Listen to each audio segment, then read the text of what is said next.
Magandang umaga sa inyo lahat. Ako nga pala ang tatalakay sa pangkat 5 tungkol sa mga uri ng pagsulat at ang mga benepisyo nito. So, pupunta tayo sa technical. Ang technical ay specialist siyadong uri ng pagsulat na tumutugon sa kognitibo at psikolohikal.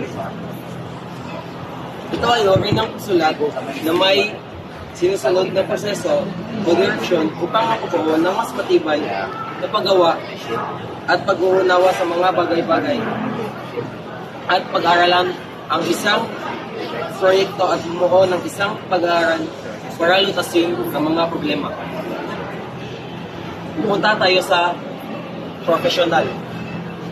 Sulating may kinalaman sa isang tiyak na larangan na natutuhan sa akademya. Itong uri ng sulat ay naayon sa tiyak na larangan o profesyon kagaya ng mga doktor, engineer at iba pang profesyon. Pupunta tayo sa journalistic.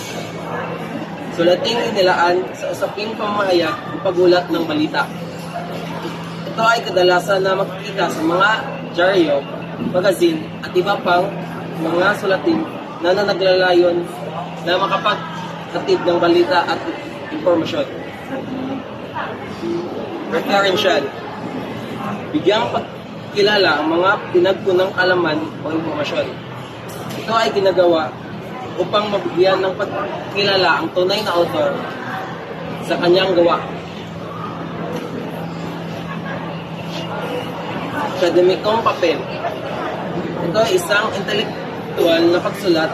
Ang gawain ito ay nakatulong sa pagpataas ng kalaman ng isang individual sa iba't ibang larangan. Halimbawa nito ay ang research. Malikhain. Sa English, ito ay creative writing. Ito ay uri ng pagsulat kung saan subjektibo o subjective. Hindi ito nangangailangan ng formal na pamaraan dahil ang mga ideya mo lang ang nagsilbing basihan ng iyong gawa. Pupunta naman tayo sa mga benepisyo.